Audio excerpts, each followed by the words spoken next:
This is Dr. Sakile Gabriel Manono, coming all the way from South Africa. Our institution is called African Institute of Leadership and Governance. African Institute of Leadership and Governance. We specialize in growing leaders, raising leaders, empowering leaders, making sure that we don't only complain about our government services, but we become part of the solution. We want to infiltrate our government departments, our political leadership with highly trained, highly skilled, and highly empowered individuals.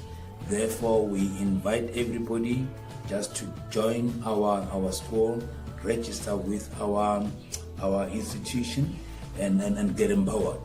Get yourself ready for the next position, the next roles, and the next kind of dimension that you're going to exhibit as a trained leader who comes through our ranks. I personally come from the business sector. I've been in the financial services industry and the motor industry for around about 20 years. I've worked for the big four banks in South Africa, the big insurance multinational companies in South Africa. So my talks goes all along the way before I ventured into my own businesses, even on an international scale. But what we can encourage you right now is to register on our institute so that you harness your skills, and we are looking forward to introduce you into a better leader inside of you that you have never seen. Yours truly, Dr. Gabriel Manono. Thank you so much.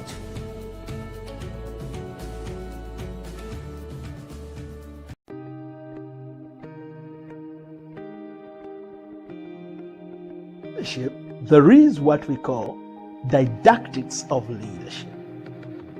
I know that for you to reach where you are, you have succeeded, but you are also ambitious to get somewhere. Therefore, what got you to where you are might not help you to get to another level. You need to be catapulted to the next level. How do we do that? In the last 20 years of my leadership training, I've realized that you always need training. Therefore, we have prepared a great summit coming to Lusaka on the 10th of April at the new government complex. Wherever you are in Zambia, I want to invite you not to miss this great summit. Why? I have also invited my good friends, Ricky Jones, all the way from Indianapolis in the USA. He is a well-established legal business expert, and he will help you to understand how you can grow your business and how you can get to another level. I've also invited another friend of mine, a great woman who came from nothing to becoming one of the most respected women in Houston, Texas. This is no other than Yvette Criner. She will be joining me in this summit, and we will have a great business input from these people. I've also invited some of our local Zambian speakers that will join us. Therefore, don't miss this opportunity. An entrepreneur, religious leader, political leader, don't miss this opportunity. It's free of charge. I'll see you in the Business and Leadership Summit at the new government complex. Free, free, free, free. See you there. Wow, Dumerang, Absheni, Mulweni. Good evening and bonsoir. Emmanuel Nkoma here, Director of the African Institute of Leadership and Governance. I am excited that we can come into your home, your organization, your business, your country, your village, your hospital. Some of you are watching on the app, you're watching on the phone. Maybe you are seated and you're watching on the phone. I want to welcome you tonight to this very special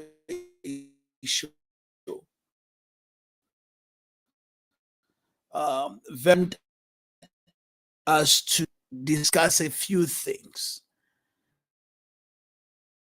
And today, many people have been asking me about the caliber of people that we are bringing into our summit. But much more, I want you to know, those of you that have followed the African Institute of Leadership and Governance, you will realize that we don't bring cheap stuff. We bring quality.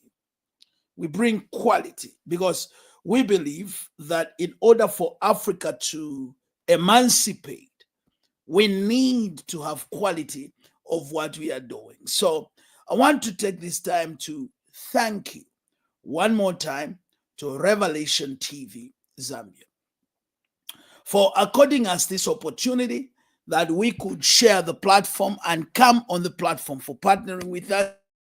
And we have to partner with the Revelation TV as well. And we want to support them. And so some of you business people that are watching us right now, this is the time that we can get to hold hands. Last year, I had a very great summit in Lusaka and in Kitwe. We had almost all the councillors from Kitwe, both from ruling party, opposition party, the district commissioner, the mayor, the minister of mines. They all came, and it was awesome because we had to discuss how can we help our people. Because some people, they always think that issues of leadership and issues of governance must only be in the hands of the politicians. But I want to say to you, it is something that every well-meaning African, every African of goodwill must think of his country, must always think about his country. Somebody said, before you think of what the country can offer to you, think of what you can offer to that your country. So for us here in South Africa, we've been training a lot of religious leaders, traditional leaders, a lot of civic leaders, political leaders, business leaders, and I know they have held on to that thing, man. They feel right. In order for us to govern well, we need the African Institute. So we've been going into in the last 12 years, we have moved almost into 22 countries, sharing this message. Now, this particular time after COVID, we had to look at the virtual platforms as well. And so it's important that we come to the virtual platforms and we are able to come to you and your home and your hotel room and your house. It's great for us to just come and say, let's share with you of what is going on in the continent, what is also going on in our lives. Listen, colleagues. I've been announcing this, and there are numbers on the screen. I want you to go to those phone numbers immediately. If you are in Zambia, there are the numbers. Bang, bang, bang, bang, bang, bang. Get us. Get hold of us. You know, today I received two phone calls all the way from a place called Mpulungu. A person called me from Mpulungu saying, I am traveling to the Business and Leadership Summit that I've been watching on TV from Mpulungu. I don't know how many kilometers is that from Lusaka, but somebody is saying they will be in the summit all the way from Mpulungu. But also at the African Institute, we've got other brand new programs, brand new courses. For example, we have got a course on fundraising, how to fundraise and become a master in fundraising. So we have a course in fundraising. All right. So you can register that and you can learn how to fundraise.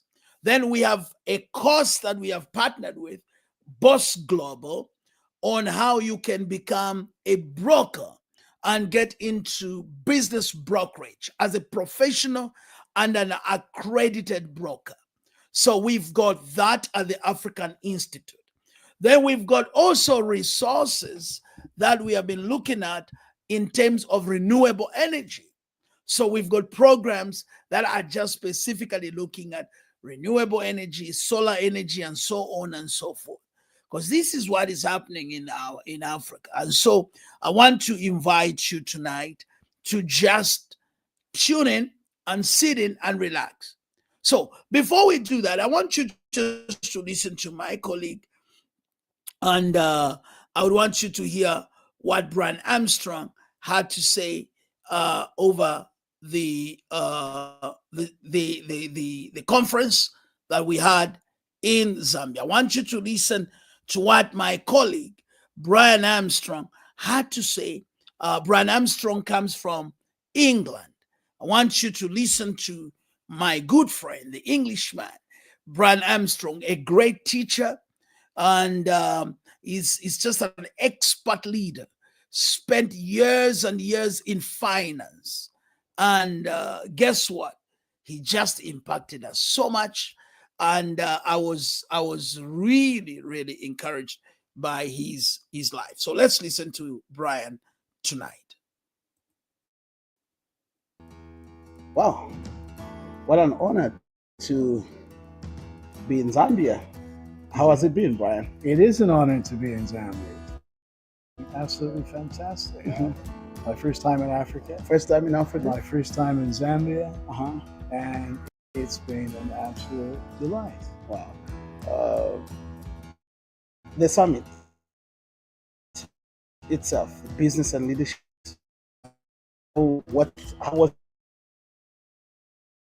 much out of it myself. It's just learning about African history and Zambian history. Yeah.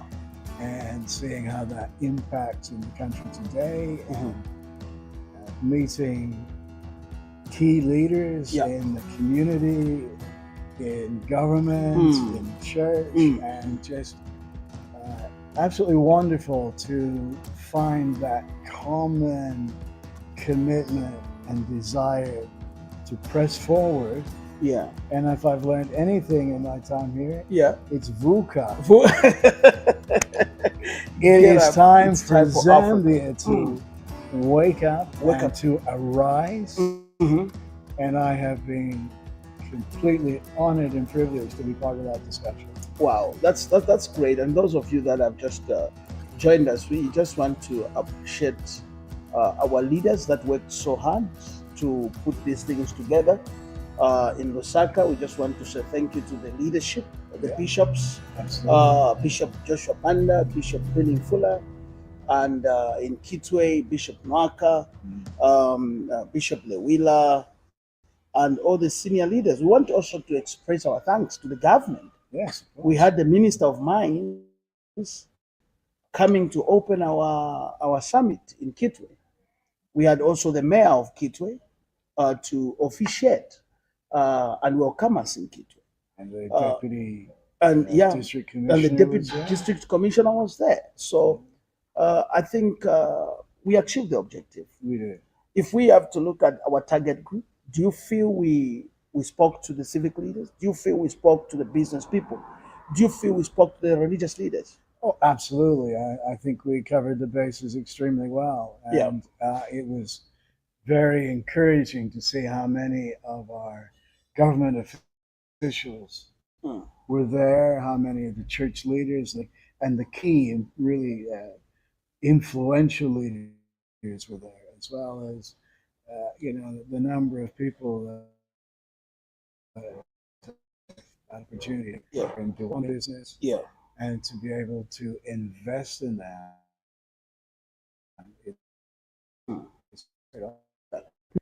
Right now to England. Yes. What the word in Africa, our leaders are able we, or the Africans, we are able to dig the copper as raw material and sell it, and it comes to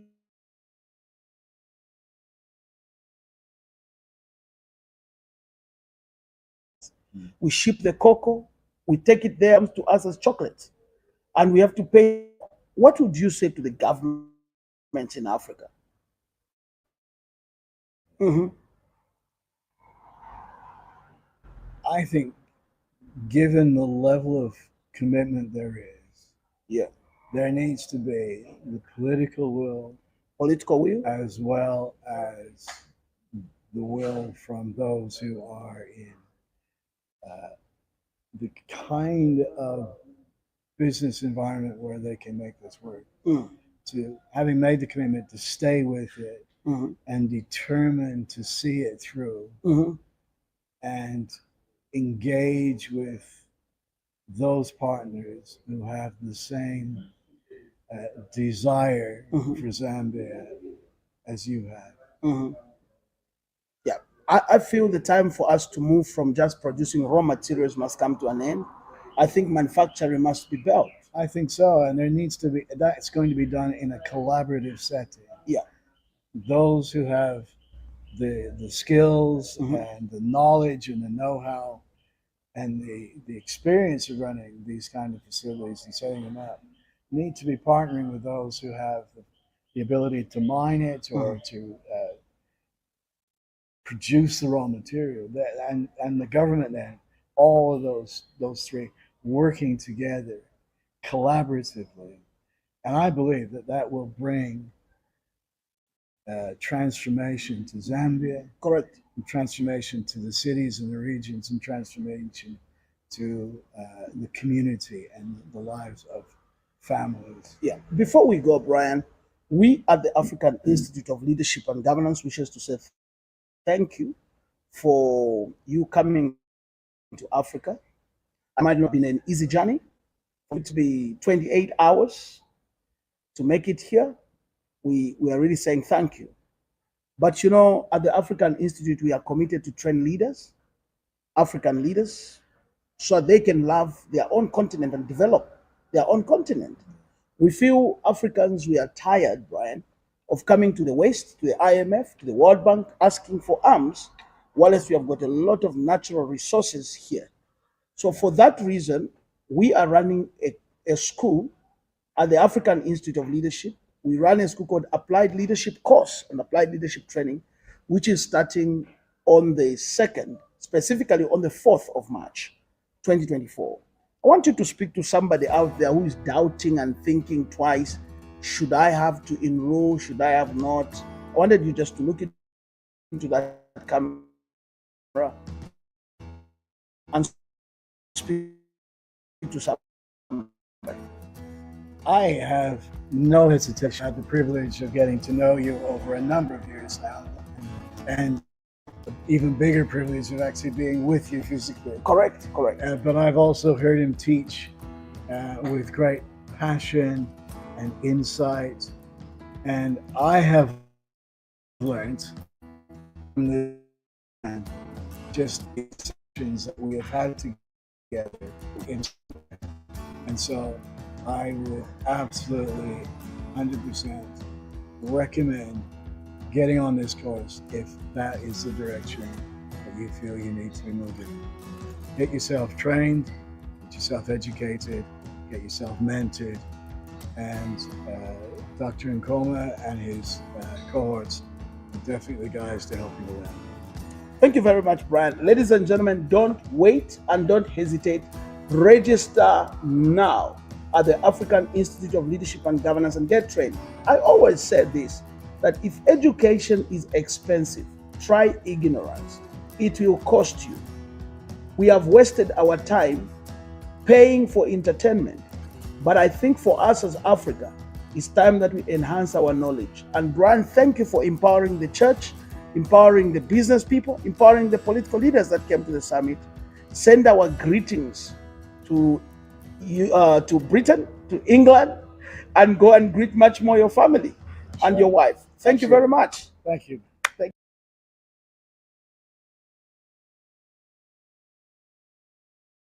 Wow, wow, wow, wow, wow, wow, wow.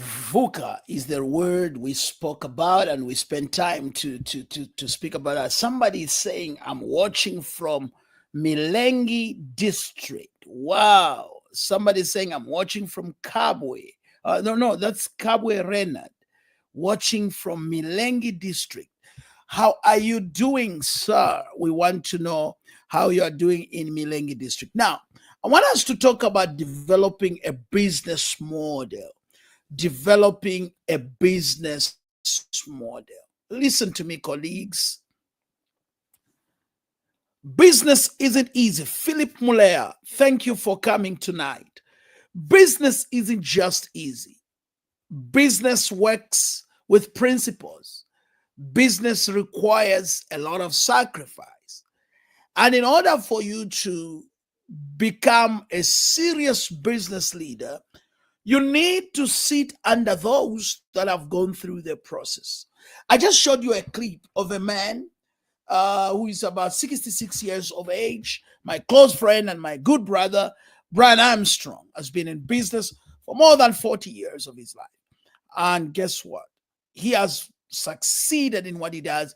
So when I bring such kind of people, friends, don't even wait. Let me speak to you in Bemba, those of you that are watching. They said, Muikata na kuchani. You know, they say, Muikata na kuchani. Jump on, come, and let's meet. So it's on the 10th of April. We are going to sit down and discuss business models. How can you develop a business model? And I've brought great coaches that are going to speak with us, and these are great leaders. Ricky Jones is just one great man that I want you to listen to, even as he will be with us at the Business and Leadership Summit in Lusaka on the 10th of April. No matter what, find your way there. It's free, guys. Get off from work. It's going to be on a Thursday. The numbers are growing very fast. Yes, come on. Go to the number now. Go to your phone now and register now. Register now. It's free. No, it's not this place where you're going to go and then people are going to tell you, no, we are going to pour this water on you, or we are going to do this to you. We are going to do that on you. We are going to tell you, drink this or drink that, and you're going to prosper. No, we are learning principles. We are learning. So it's going to be a learning season. It's going to be a season that's going to just soak you into serious information. Remember, we have double, both academical and also from the practical part. So we've got Ricky Jones, who is a great lawyer and also a business and legal expert from Indianapolis. And he's going to be with us in Lusaka, Zambia on the 10th. They are coming down and we are going to be together there, and we will be jamming the government complex. We will be jamming the government complex. Right now, listen to this quickly, a quick commercial as we... My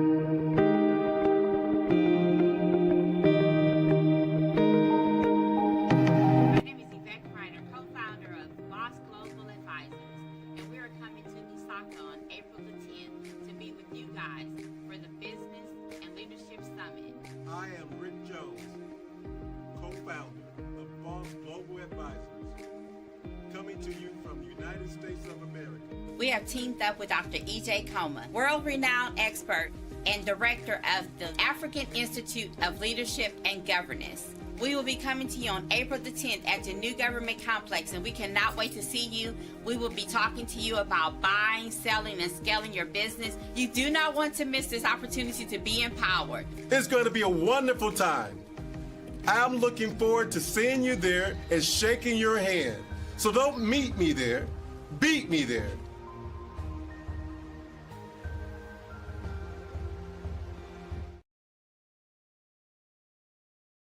Don't meet me there, beat me there. That's the word that Ricky Jones is saying. So let's meet at the new government complex and get there. Now, tonight, a quick message. Some people have been asking me and saying, oh, look, we want to know more about the people that you are bringing. So I begin to sample, because some of you are saying, no, maybe I just pick these guys from somewhere and then bring them. I am bringing people that are recognized and highly celebrated and respected in the business industry in the United States. And so allow me to sample a quick video, and I want you to listen to her story, even as we discuss. And this is no other than Madam Yvette Criner. I want you to listen to her, even as we discuss tonight. All them, and I talk with them sometimes. And so the challenges are the same around the board.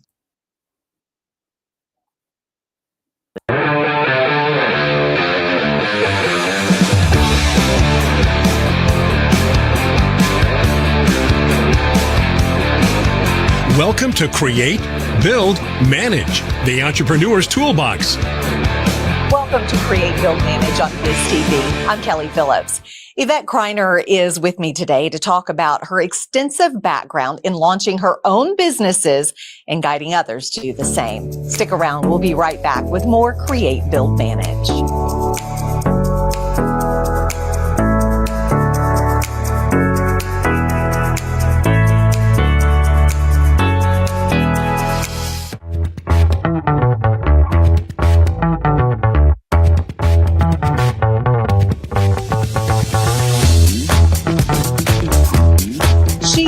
Successful business broker who started her journey at 19 with a child care center. Now she helps clients buy and sell child care centers while promoting opportunities for the underrepresented communities. Please welcome Yvette Criner to the set. And Yvette, I've got to ask you, child care, when did you get into child care?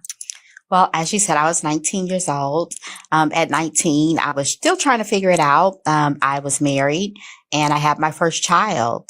And unlike other mothers, I was unhappy with the care that my baby was being given. Mm-hmm. I actually walked into a child care center and she was sucking on someone else's pacifier. And oh, big no-no. Big no-no. And just a germophobic. I was just like, no, I don't want to take her back.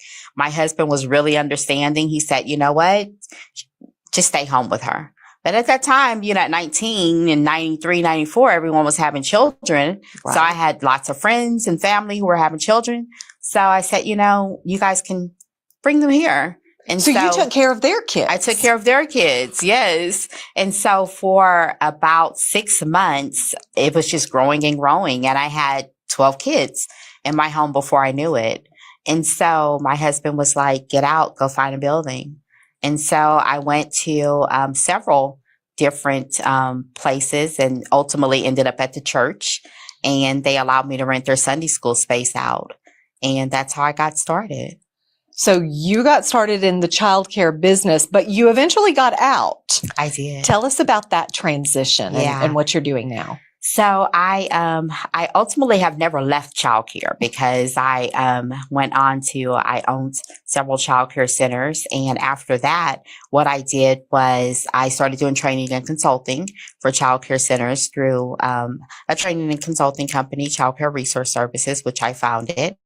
And once I did that, it just went on and on. I started building more clients. And during COVID, there was just so many people who were losing childcare centers. I was already finding childcare centers. I didn't know I was brokering.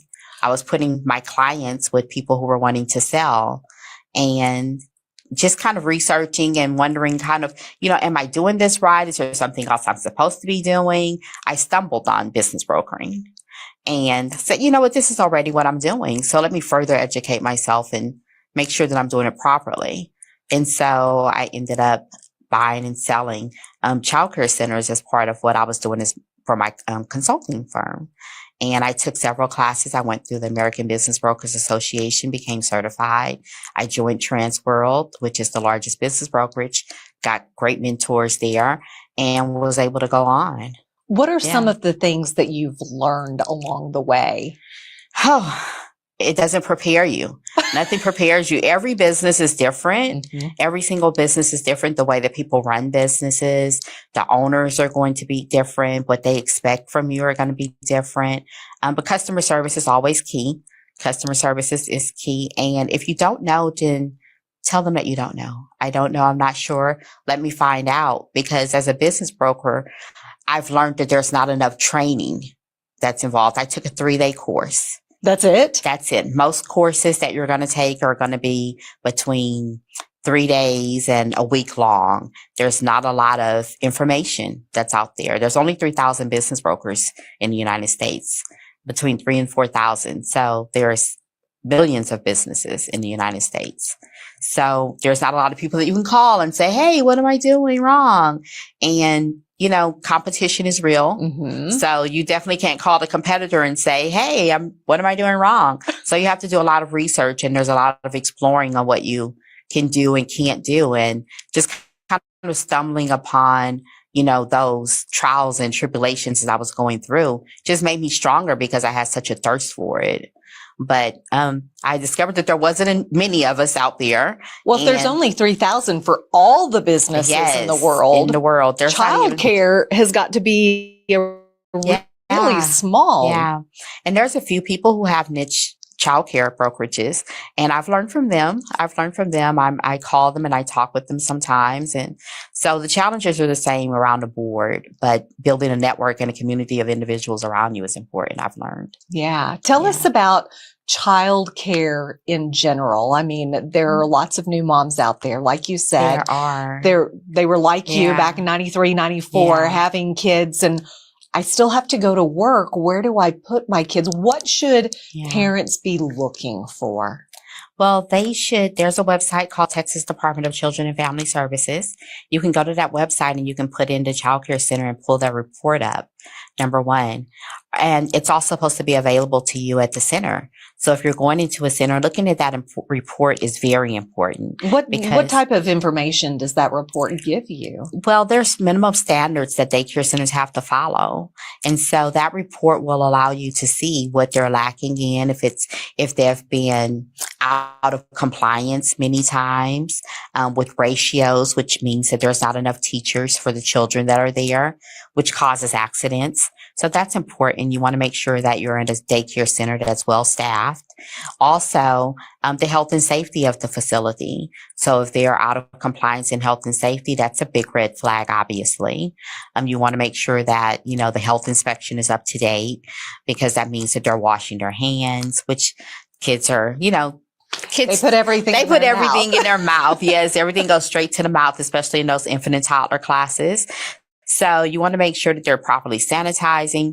So do several visits before you go, you know, do pop-up visits and come in as a parent, because as a parent, you know, you should be able to come and look through the observation windows or look at the monitors and see how your children are doing, and volunteer your child in the child care center, because that will also allow you to get to know them and see what they're doing. There's going to be challenges wherever you go, but there are definitely some that are better than others. You mentioned just pop-up visits. Is that allowed? I mean, you just pop in the facility, you not have an appointment? Yeah, that it is allowed with many centers. There's some that have tour times that are, you know, especially after COVID, they put some of those things in place. But the majority of them, you can just come in and say, hi, I'd like a tour. You know, I would try not to go during nap time hours or children.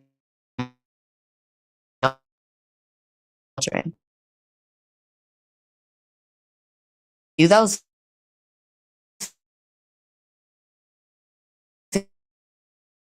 visits.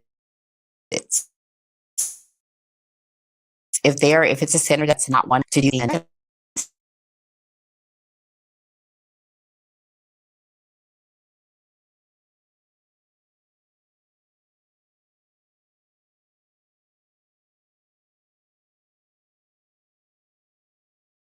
sets of triplets, you know? No, thank you. Yeah.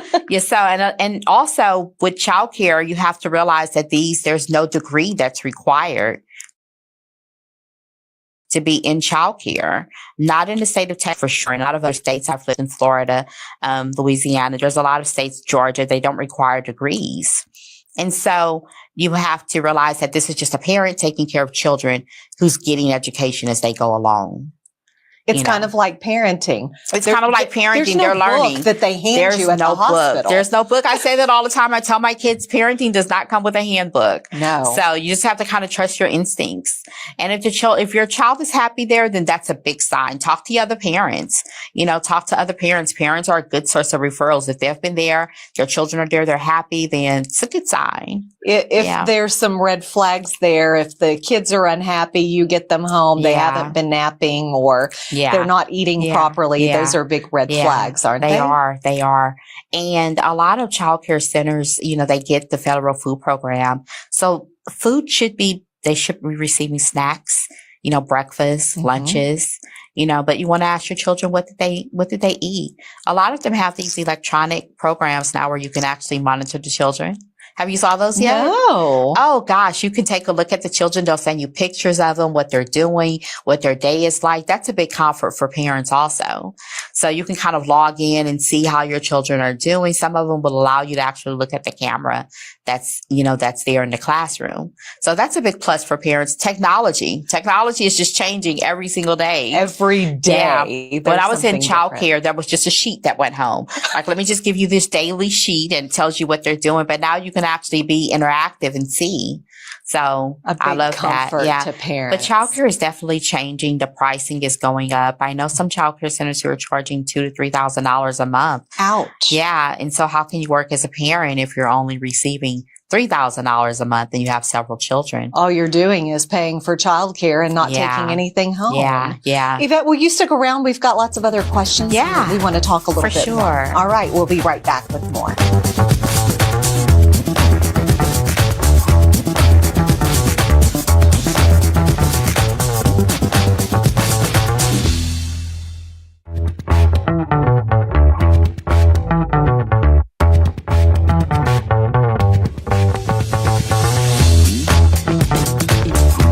We're back with Yvette Criner talking more about childcare and childcare brokering. And Yvette, we were talking before the break about technology and how far things have come. Yes. What are some other things that you've witnessed? Yes. So childcare, for one, I think that every summer at one point, there was children that were passing away in vans and being left inside of vans. Mm-hmm. And I just couldn't understand, how are these children being left in vans? But now there's safety mechanisms that's required by the state, to be put into those vans. That wasn't something that was there, 20 years ago. So, that's something that has evolved. There's sign-in processes to sign the children in and out that are not just on the paper, to keep better track of children and attendance in the classrooms. And, like I said, there's plenty of camera systems and tablets and things that are offered inside of the classrooms now for teachers to be able to share information, to send emails to parents, to be able to view the parents on camera. So, and then technology also with the children.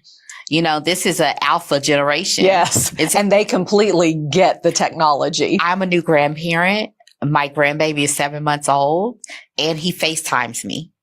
At 7 months. At 7 months, I asked my son, I said, is he FaceTime? Is he holding the phone, FaceTiming me? Because it was kind of going everywhere. And he was. I said, oh my God, he's FaceTiming me. 7 months old. So we're seeing a lot of technology being implemented a lot sooner. At 2 years old, children are being able to work with iPads, which are, equipping them for the future because this is definitely a technology age. Absolutely. We're not going back anytime. Yeah. We're just going to keep going forward. Yeah. We were talking a little bit about childcare and employing people that are in the childcare industry. How do you do that? Do you find it difficult? Because so many people are still looking for jobs, but they don't really know what to do. Yes.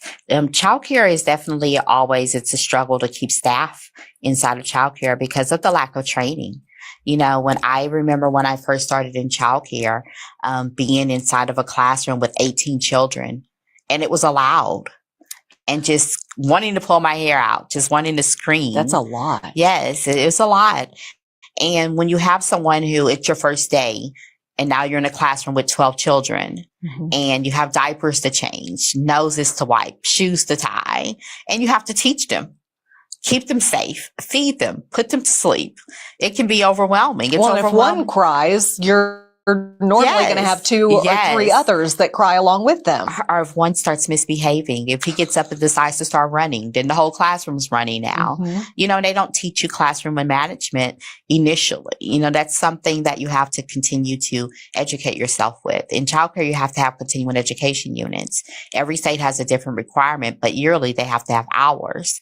And so one of the things that I do is I offer training and consulting in those areas. And so I'm in the process of opening up a school now. I'm so excited to learn Yes. about this. Tell us Yes. more about the school. It's called the Institute for Early Childhood Development, and it will offer up to associate degrees.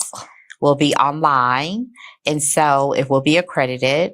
And so we'll be specifically targeting childcare workers, people who want to work in the field, and not just a 6-week program or a 4-day training class, but real teaching so that they can take deep dives into how to deal with behavioral issues. Special needs. You know, special needs is one of those things parents constantly have a hard time finding care for. Mm-hmm. And childcare childcare workers are really not trained for special needs. Right. You know, and it's from 0 to 3 is the foundation. You know, you want to catch it early. Early intervention is something that is very important for you to be able to handle those, you know, difficulties later in life.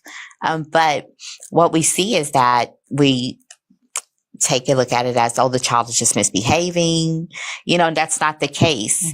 Mm-hmm. And the child's not listening. The child's just kind of all over the place instead of getting the help that's needed, which is the proper training, getting an intervention services involved. And we can't diagnose anybody because we're not doctors. Medical professionals. Yeah. But sometimes we're the first people to see that. We're the first people to see because we know the ages and stages of development. Have there been other schools? Because I'm not familiar. My grandmother kept kids in her home for years, probably 30 plus years, and had 10 of her own. But she was by no means an expert. It was just what she had learned through the years. Have there been other schools, or is this the first of its kind? There's not one that I'm familiar with. I have been researching online. You're breaking ground with this. You know, I don't know if I'll be the first, but I'm definitely will be one of the few. Yes. So it's groundbreaking definitely in the Texas area. There's colleges that you can go and take these classes at, but there's not a college that specializes in early childhood. So and the fact that they're going to walk away with an associate's degree. Yes. And they will have the knowledge going in and taking care of kids. Yes. I'm excited about that. It's something that I wanted to do, but being a mother, a wife, you know, and a owner of a business at 19, it wasn't something that I was able to do, was to go back and get further education. So I had to get my education kind of as I went along. Mm-hmm. But this will be a program where they'll be able to also have a work program where they're able to work and go to school at the same time, because they'll be able to take what they're learning, the education that they're learning, and be able to apply it in the classroom. So we'll be partnering with different childcare centers to be able to offer work programs for them to be able to go and get paid in an internship. That's got to be comforting. Yeah. For parents. You know, as a grandmother now, I'm like, where's he going to daycare? Did you guys check the records? What's the training? Did they, so I want to be able to offer parents. I have 4 children myself, all adults now, but that was a big thing for me, was where even I had some children myself, 2 of the children of my children. I won't say any names, but it was the first one and the one that's the second to the last. I didn't have them at my childcare center with me, because they were spoiled. They were spoiled and I wasn't able to do my job. So I went through that journey of looking for childcare myself too, and I looked for things that were important, and how are they prepared to teach my children was one of them. We worry about the quality of the care, but what about the education? Because now we have children that are entering 3rd grade and not passing the state exams. They're behind. So, and Texas is really great about pushing that. They're really great about funding that, you know, the education for early childhood. And don't you find that kids, 0 to 3, as you were saying, they're so prime for learning. Yes. They're like little sponges. Yes, they can learn a foreign language or 2 or 3 before they're 3. They're just ready to learn everything, so they're like little sponges. Most of their development is already made in their brain by the time they're in kindergarten.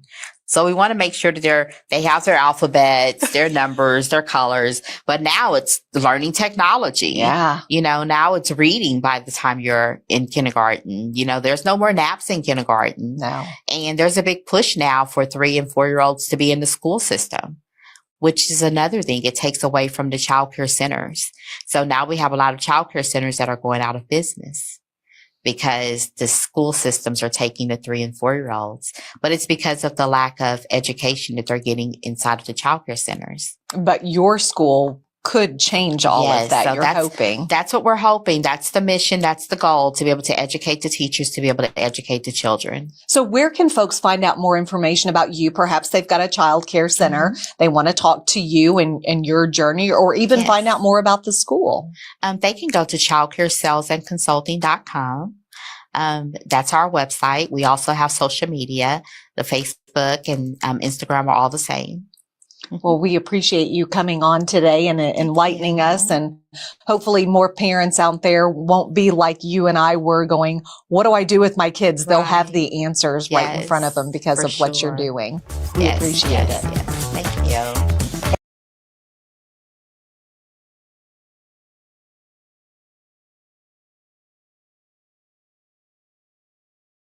Wow. That's my good friend, Yvette Criner's story.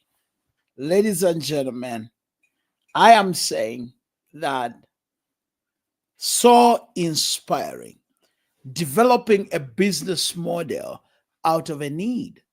We have just seen how Yvette started, and there she is today, standing on top of the mountain. Look at the business we have talked about today, child care. That's one of our businesses. She's in construction. She's in real estate investment. And not only that, we are working together at Boss Global as well, and renewable energy. Those are some of the things that Yvette is doing. Congratulations, Yvette. Wherever you are watching me, Yvette Criner, Miss Criner, if you're watching me right now, I just want to say congratulations. And now, coming to Africa.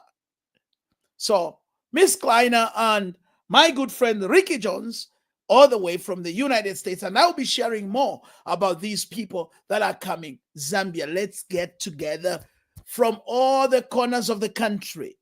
Trickle yourself in and let's develop a business model. Look, it has to start from a need. You don't need to have money. You must have the idea. The same needs around you. Her need was to take care of her own child. How do I take care of my child?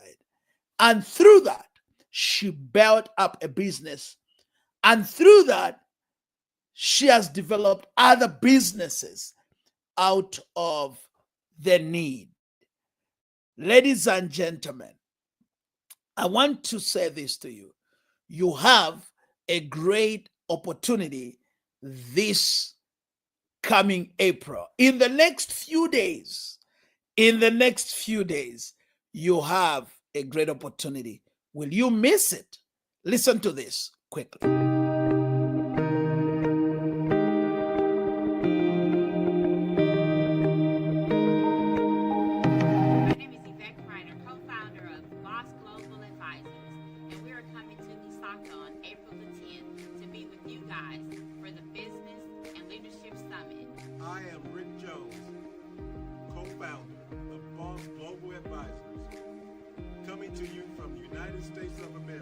We have teamed up with Dr. E.J. Coleman, world-renowned expert and director of the African Institute of Leadership and Governance. We will be coming to you on April the 10th at the New Government Complex, and we cannot wait to see you. We will be talking to you about buying, selling, and scaling your business. You do not want to miss this opportunity to be empowered. It's going to be a wonderful time. I'm looking forward to seeing you there and shaking your hand. So don't meet me there, beat me there.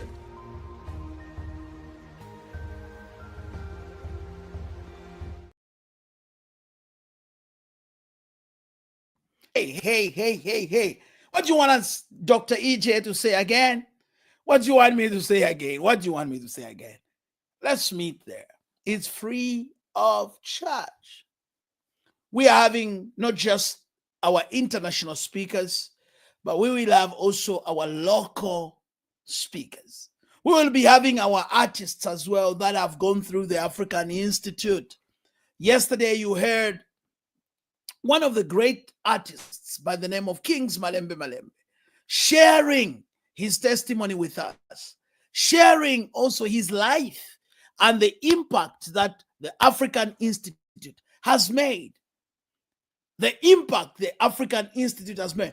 Do you know this? We have trained over 3,000 leaders across 22 countries. We have trained leaders, political leaders, religious leaders, traditional leaders, civic leaders. Some of them at the helm of government today have gone through our hands. I'm saying the truth. Some of the billionaires and the millionaires we have sat with.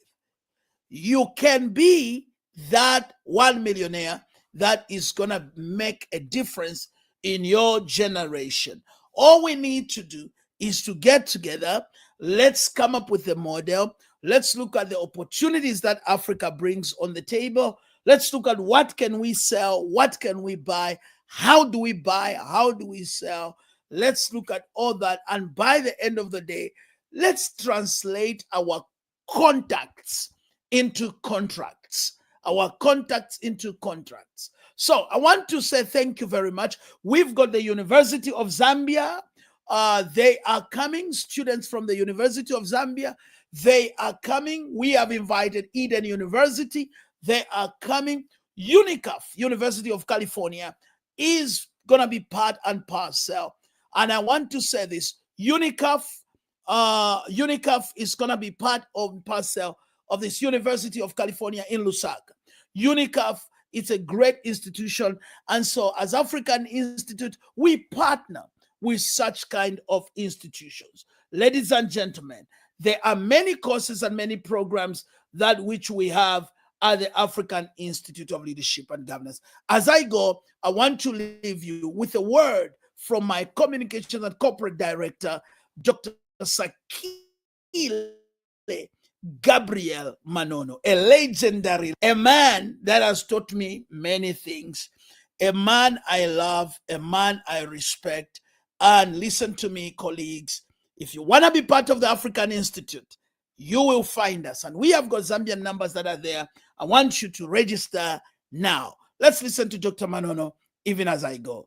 Remember this, I always say, we will not rest until Africa prospers. When you, the African people, prosper, then we will celebrate and say, now Africa is going to another level. But until now, until then, for now, we say siapambili, asijiki, aruta, continua. See you tomorrow.